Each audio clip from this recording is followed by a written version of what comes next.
Janasena party అధినేత AP deputy CM Pawan Kalyan ఇటీవల కాలంలో సోషల్ మీడియాలో తీవ్ర స్థాయిలో ట్రోల్స్ని ఎదుర్కొంటున్నారు. ఆయన చేస్తున్న ప్రసంగాలు, తీవ్ర విమర్శలు వంటివి నెట్టింట ఆటపట్టుగా మారిపోయాయి. ఒక సందర్భంలో ఒక్కో రకంగా మాట్లాడుతున్న పవన్ కళ్యాణ్ వ్యవహార శైలిని నిజంగా జనసేన నాయకులు కూడా మింగుడు పడడం లేదనేది చెప్పాలి.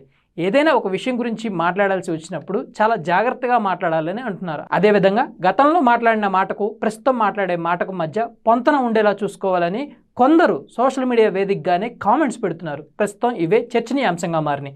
అసలు ఏం జరిగింది, ఎందుకు ఈ ట్రోలింగ్స్? గత కొన్ని రోజులుగా పవన్ కళ్యాణ్ ప్రసంగాలు దారి తప్పుతున్నాయనే చర్చ సోషల్ మీడియాలో చాలా గట్టిగానే జరుగుతుంది.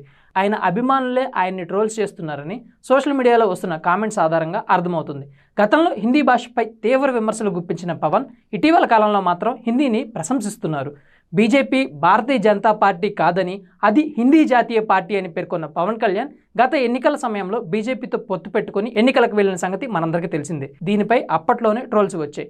ఇక ఇటీవల కాలంలో హిందీ భాషను ఆయన పూర్తిగా భుజాలపై ఎత్తుకున్న పరిస్థితి కూడా కనబడుతుంది. కానీ ఇప్పుడు ఆయన దాన్ని సమర్థించుకుంటున్నారు. ఇక సనాతన ధర్మం విషయానికి వస్తే పవన్ కళ్యాణ్ ఈ విషయంలో కూడా చాలాసార్లు విమర్శలు ఎదుర్కొన్నారు. ఒకప్పుడు తనకు మతం లేదని, కులం లేదని, తాను సిద్ధాంతాలకు మాత్రమే కట్టుబడి ఉంటానని, వాటికి విలువిస్తానని ఆయనే చెప్పారు.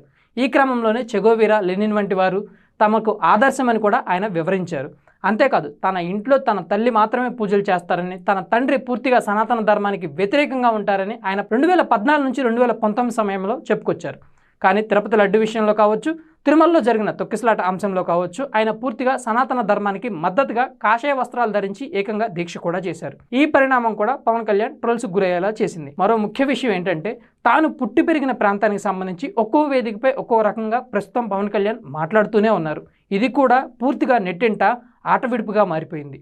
ఎక్కడికి వెళ్తే అక్కడ తాను పుట్టుంటే బాగుండేదని, లేదంటే ఇక్కడ నేను పుట్టానని, ఇక్కడ నేను పెరిగానని, గతంలో తాను కర్నూలు జిల్లాలో కానీ, నెల్లూరు జిల్లాలో కానీ, పాలకొల్లులో కానీ ఇలా కొన్ని చోట్లకు వెళ్ళినప్పుడు ఆయన చేసిన ప్రసంగాలు కానీ, ఆయన చేసిన వ్యాఖ్యలు కానీ పదే పదే ఇప్పుడు నెట్టింట మళ్ళీ చర్చనీయాంశంగా మారుతున్నాయి. ఇప్పుడు అవే ట్రోల్స్కి గురవుతున్నాయి. సరే, దీనివల్ల ఏం జరుగుతుంది? ఏదో మా నాయకుడు ఇలా అన్నంత మాత్రాన మాకు ఒరిగేదేం లేదు, పోయేదేం లేదని కొంతమంది జనసేన నాయకులు సోషల్ మీడియాలోనే కామెంట్స్ పెట్టుకుంటున్నారు.